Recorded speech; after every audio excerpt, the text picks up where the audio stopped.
അത് ഭയങ്കര വിഷമായിട്ടുണ്ടാവില്ല.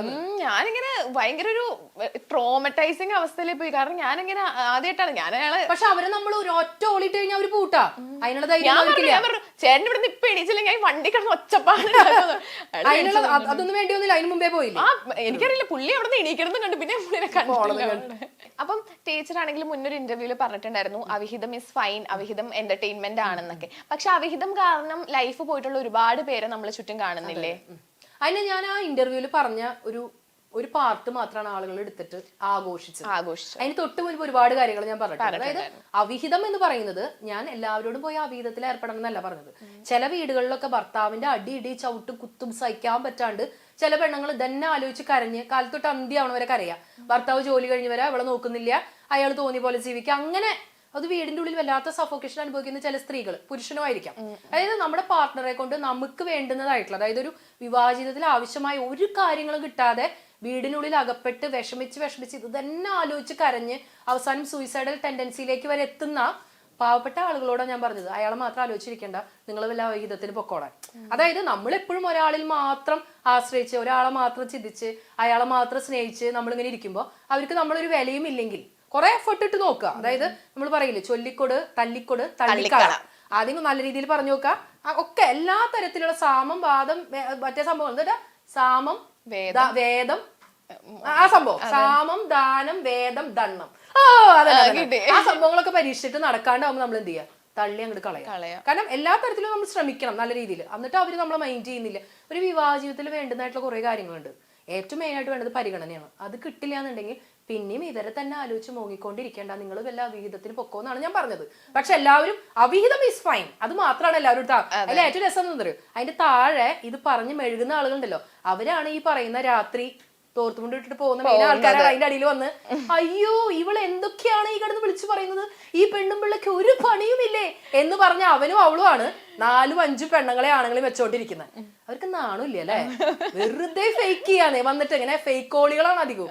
അവരുടെ കമന്റുകളൊക്കെ കാണും. സാധാരണ ആൾക്കാർ ഇങ്ങനെ കമന്റ് എടുത്ത് കൊണ്ടുപോയി പിന്നെ അത് സ്റ്റാറ്റസ് ആക്കി. ഞാൻ അതൊക്കെ കാണുമ്പോൾ ഇങ്ങനെ വിചാരിച്ചു, ഓ ഇങ്ങനത്തെ ബാഡ് കമന്റ്സ് വരുന്നതോട് സാധനം റീച്ച് ആയി വരുന്നുണ്ട്. അങ്ങനത്തെ കമന്റുകൾ എനിക്ക് ഭയങ്കര ഇഷ്ടമാണ്. കാരണം ഇങ്ങനെ കമന്റ് ഇടുന്ന ആളുകൾ നിങ്ങൾ ഒരു കാര്യം മനസ്സിലാക്കണം, നിങ്ങൾ എത്രത്തോളം നെഗറ്റീവ് കമന്റ് ഇടുന്നുണ്ടോ അത്രത്തോളം എന്റെ പേജ് റീച്ച് ആവുന്നുണ്ട്. അതാണ് അവരോടൊക്കെ സഹതാപാണ്. കാരണം അവരവരുടെ കഴുത കാമം കരഞ്ഞു തീർക്കുന്നതാണ് പഴയ ആളുകൾ പറഞ്ഞിട്ടുള്ളത്. നിങ്ങൾ ഇങ്ങനെ കരഞ്ഞ് അതിന്റെ അടിയിൽ വന്ന് കരയിട്ടാ നല്ല നല്ല രീതിയിൽ കരയേ. അപ്പൊ ഞാൻ അതൊക്കെ കണ്ടിങ്ങനെ ഞാൻ ഒരു സൈക്കോ ആണെന്ന് ഇവര് പലപ്പോഴും മറക്കുന്നു. ഈ കല്യാണവും കഴിഞ്ഞ് ഒരു 40-44 വയസ്സ് ഭാര്യയുണ്ട്, 3 മക്കള്, 4 മക്കളുള്ള ഈ കൂടുതൽ ഭർത്താക്കന്മാരൊക്കെ ഈ അവിഹിതത്തിലേക്ക് പോകുന്നത് നമ്മൾ കണ്ടിട്ടുണ്ട്. എന്തുകൊണ്ടായിരിക്കും ചോദിക്കുമ്പോ ഭാര്യയായിട്ട് ഒരു പ്രശ്നവും നല്ല സ്നേഹത്തിലാണ്. അതെന്താണെന്നറിയോ, ഈ ഒരു സെക്ഷൽ ഫാന്റസി ആഗ്രഹിക്കുന്ന പുരുഷന്മാരും സ്ത്രീകളും ഉണ്ട്. ഇപ്പൊ മാധവിക്കുട്ടി തന്നെ പണ്ട് ഒരിക്കൽ പറഞ്ഞത് ഞാനിങ്ങനെ ഓർക്കുന്നു. അതായത് നമുക്ക് എല്ലാവർക്കും ഒരു ഇണയിലൊന്നും തൃപ്തിപ്പെടാൻ പറ്റുന്ന ആളുകളല്ല നമ്മൾ ആരും, ഒരു മനുഷ്യരും. അത് നമുക്ക് ശരിക്കും മോണോഗമസ് ആയിട്ട് ജീവിക്കാൻ പറ്റുന്ന രീതിയിലല്ല നമ്മളെയൊന്നും ദൈവം സൃഷ്ടിച്ചിരിക്കുന്നത്. അതായത് നമുക്ക് പല ആളുകളോട് ഇഷ്ടം തോന്നാം. അതായത് ആ ഇഷ്ടം പലപ്പോഴും തുറന്നു പറയാനുള്ള ധൈര്യം നമുക്ക് ഉണ്ടാവില്ല. ഇപ്പൊ എനിക്ക് തന്നെ പല ആളുകളോട് ഇഷ്ടം തോന്നാറുണ്ട്. അതായത് ഇപ്പൊ എല്ലാവർക്കും തോന്നും. പക്ഷെ അതിങ്ങനെ വന്നിരുന്ന് പറയണമെങ്കിൽ ഒരു ആംബിയർ വേണം. അതായത് അപ്പൊ നമുക്ക് എല്ലാ ആളുകളോടും വഴി നടന്ന് ഇഷ്ടം പറയാൻ പറ്റും. എടാ എനിക്ക് നിന്നെ ഇഷ്ടമാണ്, എനിക്ക് നിന്നെ ഇഷ്ടം, അങ്ങനെ വഴി നടന്ന് പറയാൻ പറ്റും. ചില ഇഷ്ടങ്ങളൊക്കെ നമ്മൾ മനസ്സിന്റെ ഉള്ളിൽ തന്നെ ഒതുക്കി വെക്കും. അപ്പൊ അതുപോലെ ഈ മോണോഗമസ് ആയിട്ട് ചിന്തിക്കാൻ പറ്റാത്ത ആളുകൾ, ചില ആളുകൾക്ക് വീട്ടിൽ നിന്ന് ഒരു എന്താ പറയാ എല്ലാ തരത്തിലുള്ള സന്തോഷങ്ങൾ കിട്ടുന്നുണ്ടാവില്ല. അപ്പൊ അതായത് ഓക്കെ അങ്ങനെ പോകുന്ന വീടുകളുണ്ടാവും. എല്ലാം നല്ല രീതിയിലൊക്കെ പോകുന്നുണ്ടോ, അതായത് ഫാമിലി ആയിട്ട് പോകുന്നു, മക്കളെ നോക്കുന്നു, കാലത്ത് ഉറങ്ങിയിരിക്കുന്നു, രാത്രിയാവുന്നു, കഞ്ഞിയും കറിയും വെക്കുന്നു, ഭർത്താവിനെ നോക്കുന്നു, അങ്ങനെ. അതായത് ഒരു ഭാര്യയുടെ എല്ലാ കടമയും ചിലപ്പോൾ ആ പെണ്ണ് നിർവഹിക്കുന്നുണ്ടാവും. പക്ഷെ ഒരിക്കലും ആ ഭാര്യയ്ക്ക് ഒരു കാമുകിയാവാൻ പറ്റുന്നുണ്ടാവില്ല. അതായത് സ്ത്രീകൾക്ക് വരുന്ന ഏറ്റവും വലിയ പ്രശ്നമാണ്. അതായത് ഒരു 40 വയസ്സൊക്കെ കഴിയുന്തോറും പെണ്ണുങ്ങൾ ഇങ്ങനെ ആണുങ്ങളുടെ അടുത്ത് ഇങ്ങനെ പറയും, നിങ്ങളൊന്നും മിണ്ടായിരുന്ന മനുഷ്യൻ, നിങ്ങൾക്ക് വേറൊരു വിചാരമില്ലേ, പിള്ളേരെ വളർന്ന് വലുതായി, അങ്ങനെയൊക്കെ പറയുന്ന പെണ്ണുങ്ങളുണ്ടല്ലോ, അവരാണ് ഈ ആണുങ്ങളെ നശിപ്പിക്കണേ. കാരണം ആണുങ്ങൾക്ക് എന്ന് പറഞ്ഞാൽ തിക്കുറിശില്, പഴയ സിനിമ നടൻ തിക്കുറിശി പണ്ട് പറഞ്ഞിട്ടുണ്ട്, ഒരു പുരുഷന് അവന്റെ ആഗ്രഹങ്ങൾ കെട്ടടങ്ങുന്നത് മരിച്ചിട്ട് അടക്കം ചെയ്യുമ്പോഴാണെന്ന്. അതായത് ആണുങ്ങൾക്ക് ആ വികാരം ഭയങ്കര കൂടുതലാണ്. അവരുടെ ഹോർമോൺ അങ്ങനെയാണ്, അവരുടെ ശരീരത്തിലുള്ള ഹോർമോൺ. അപ്പൊ അവരുടെ ഈ ആഗ്രഹങ്ങളും വികാരങ്ങളും ഒന്നും വീട്ടിൽ നിന്നെല്ലാം നടന്ന് കിട്ടാതാവുമ്പോ പുരുഷന്മാർ വേറെ ചില ബന്ധങ്ങളിലേക്കൊക്കെ പോകും. അത് സ്ത്രീകളാണ് ശ്രദ്ധിക്കേണ്ടത്.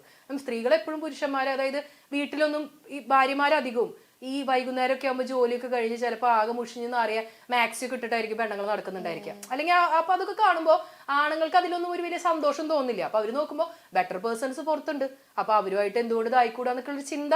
ഞാനിതിനെ ഗ്ലോറിഫൈ ചെയ്ത് സംസാരിക്കില്ല, അതൊക്കെ ആയിരിക്കാം മേ ബി കാരണം. ഇനിയിപ്പോ ഈ ഭാഗം മാത്രം കട്ട് ചെയ്തിട്ടായിരിക്കും. പിന്നെ പിന്നെ നമ്മൾ ഈ റിലേഷൻഷിപ്പിലാണെങ്കിൽ സെക്കൻഡ് ചാൻസ് കൊടുക്കുന്ന ഇത് കേട്ടിട്ടുണ്ട്. പക്ഷെ പറ്റിക്കാൻ പറ്റുന്നതിന്റെ മാക്സിമം പറ്റിച്ചിട്ടുണ്ടാവും, ചെയ്യാൻ പറ്റുന്ന എല്ലാ ദ്രോഹങ്ങളും ചെയ്തിട്ടുണ്ടാവും, ചിലപ്പോൾ വേറെ പെണ്ണുങ്ങളുടെ അടുത്ത് പോയിട്ടുണ്ടാവും. പക്ഷെ എന്നാലും ഇഷ്ടമാണ് എന്നുള്ളൊരു പേര് കാരണം വീണ്ടും സെക്കൻഡ് ചാൻസ് കൊടുക്കുന്ന ഒരുപാട് ആൾക്കാരുണ്ട്. അത് ശരിക്കും സെക്കൻഡ് ചാൻസ് സംഭവം അറിയോ, നമുക്ക് ഈ റിലേഷൻഷിപ്പ് ബ്രേക്കപ്പ് ആവുമ്പോഴേ നമുക്കൊരു പ്രത്യേകിച്ച് മഴക്കാലൊക്കെ വരുമ്പോഴാണ് പ്രശ്നം. മഴയൊക്കെ വരുമ്പോൾ നമുക്ക് പണ്ട് അവന്റെ കൂടെ ഇരുന്ന് ചായ കുടിച്ചതും ബൈക്കിൽ പോയതും കാറിൽ പോയതൊക്കെ ഓർമ്മ വരും. എന്തൊരു നല്ല കാലഘട്ടമായിരുന്നു. പക്ഷെ ഇനിയും ഒരു മഴക്കാലം കൂടി അവന്റെ കൂടെ ആസ്വദിക്കാൻ പറ്റില്ലല്ലോ നമുക്ക് ഇങ്ങനെ തോന്നും. മഴക്കാലം ഭയങ്കര പ്രശ്നമുള്ള സമയമായിട്ട് ഈ മഴക്കാലം, എന്തിനാണ് ഈ മഴക്കാലമൊക്കെ. അപ്പൊ നമുക്ക് ഈ പഴയ കാലങ്ങൾ ഓർമ്മ വരും. സത്യത്തിൽ നമുക്ക് മിസ് ചെയ്യണത് അവനെ അല്ല, അല്ലെങ്കിൽ അവളെ അല്ല, അവര് നമ്മുടെ കൂടെ ഉണ്ടായിരുന്നപ്പോൾ ആ ഫീലിംഗ്, ആ ഒരു മെമ്മറി, ആ ഒരു ഫീലിംഗാണ് നമുക്ക് മിസ് ചെയ്യണേ. നാളെ ഇനി ഇയാൾ തിരിച്ചു വന്നാലും ആ ഫീലിംഗ് നമുക്ക് ഇനി കിട്ടില്ല.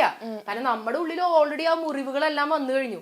ഇവര് നമുക്ക് തന്നിട്ടുള്ള ട്രോമ, ഇവര് നമ്മളെ ചതിച്ചിട്ടുള്ളത്, ഇവര് നമ്മളെ ചീറ്റ് ചെയ്തിട്ടുള്ളത്, ഇവര് നമ്മളെ തെറി വിളിച്ചിട്ടുള്ളത്, ഇവര് നമ്മളെ അടിച്ചിട്ടുള്ളത്, അല്ലെങ്കിൽ വേറെ പെണ്ണുങ്ങളുടെ അടുത്തേക്ക് പോയത്, അതൊക്കെ നമ്മുടെ ഉള്ളിൽ കിടക്കുന്നുണ്ട്. അപ്പൊ നമ്മൾ ഓൾറെഡി പൊട്ടിയ ഒരു ചില്ല് ഗ്ലാസ്സാ. ഇനി ആ ചില്ല് ഗ്ലാസ് നമുക്ക് ഒട്ടിച്ച് ഫെവിക്കോളൊക്കെ വെച്ച് സെറ്റ് ചെയ്യാം. പക്ഷെ അതിൽ എത്ര വെള്ളം ഒഴിച്ചാലും അവിടുന്ന് ഇവിടുന്നൊക്കെ ഇങ്ങനെ വെള്ളം ഇങ്ങനെ ഊർന്നു പോകും. അപ്പൊ ഇവരിനി എത്ര തിരിച്ചു വന്നാലും അവർ പഴയ ആളായിട്ട് നമുക്ക് അവരെ കാണാൻ പറ്റില്ല. പിന്നെ വേണമെങ്കിൽ ഒരു സെക്കൻഡ് ചാൻസ് ഒക്കെ കൊടുക്കാം, ഒരു കാര്യമില്ല. പുതിയ അത്ഭുതങ്ങളൊന്നും അവിടെ ഉണ്ടാവാൻ പോണില്ല. അയാളായിട്ടും നമ്മളായിട്ട് തന്നെ തുടരും. വെറുതെ നമ്മൾ വായിച്ചു കഴിഞ്ഞ ഒരു പുസ്തകമല്ലേ, ആ പുസ്തകം ഇനി അതിൽ പുതിയ അധ്യായങ്ങളൊന്നും വരാനില്ല.